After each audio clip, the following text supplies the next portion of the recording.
Published 1727 Est, 14 November 2017. Updated 1830 Est, 14 November 2017. Half of pensioners are taking at least 5 drugs a day.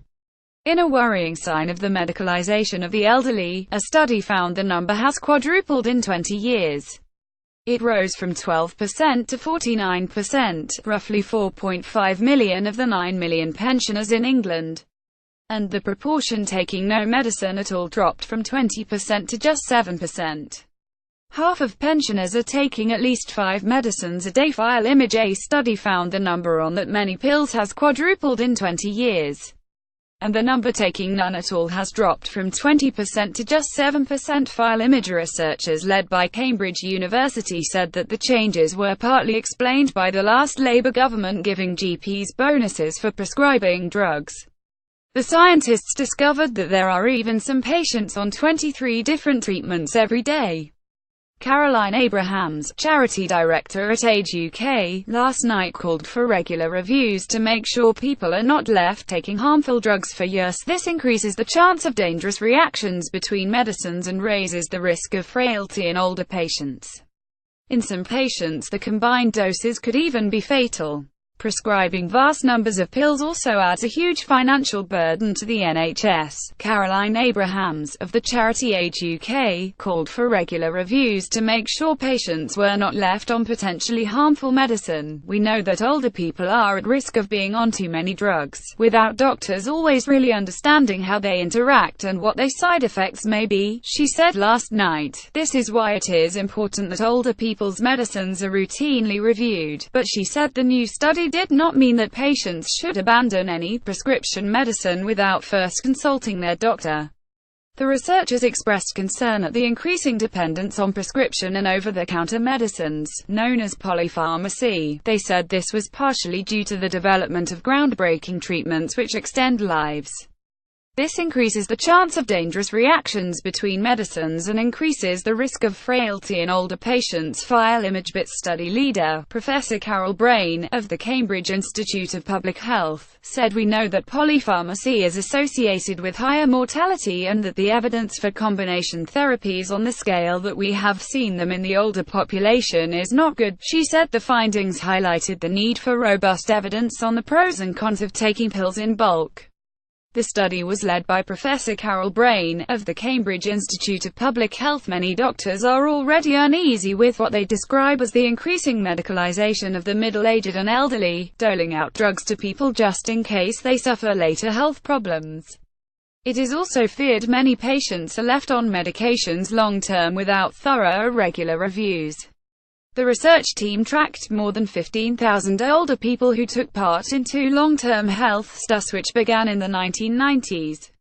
The volunteers in 3 areas, Cambridgeshire, Newcastle and Nottingham, were asked to record their regular medication use, including drugs prescribed by doctors and those they bought over the counter, such as painkillers. The results, in the journal Age and Aging, showed the proportion taking 5 or more different drugs a day jumped from 12% in 199,194 to 49% in 2008 to 11, and the number of patients needing no medicines at all more than halved. Heart disease pills, including statins and beta blockers for blood pressure, increased 230% and in the second period accounted for nearly half of all drugs taken. They said better medications were partly responsible for longer life expectancy, particularly the use of statins to reduce repeat heart attacks. The aging population, and the improvement in doctors' ability to diagnose conditions, is also driving the increase.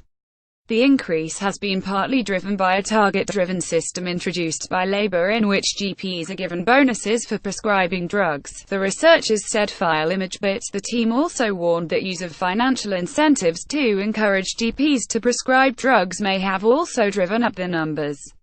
That program, the Quality and Outcomes Framework, was introduced by Labour in 2004 to give GP practices financial incentives to hit targets. The scheme rewards them with points if they hit targets for heart disease, stroke, asthma, epilepsy, diabetes and even obesity. The points are converted into cash at the end of the year. Professor Helen Stokes-Lampard, who chairs the Royal College of GPs, said as people live longer it's also crucial that they are living with a good quality of life, and they're only being prescribed the medication they need. By Tom Witherow. Tom Waters, 82, takes up to 12 medicines every day, one of which is simply to help him stomach the other pills. These include naproxen, for arthritic pain, ramipril, to control blood pressure, and amitriptyline, to relax his muscles at night so he can go to sleep. The retired electrician from Appledore in North Devon is able to lead an active life, going to a fitness club every week and walking a mile every day. Mr. Waters said the medicine made him confident to live his life, which he said was important after the loss of his wife Liz, 80, in August this year, to vascular dementia. The pills, he said, allowing him to get out of the house and eat and drink as he likes. But Mr. Waters, who has 3 daughters and 5 grandchildren, agrees that doctors too readily prescribe new medicines. The majority of his 12 different tablets are for routine ailments associated with old age, such as high blood pressure, pain from arthritis and chest pain. He said getting the medicine gives you confidence. If you've gone through the day and forgotten to take your medicine that really registers. I would say we take too many medicines. You go up to the surgery and they would find you a new tablet you're not currently taking. They say take paracetamol every 3 hours. Maybe if I say I got a dodgy shoulder, but that is fobbing you off. The medicines have steadily increased as I've got older.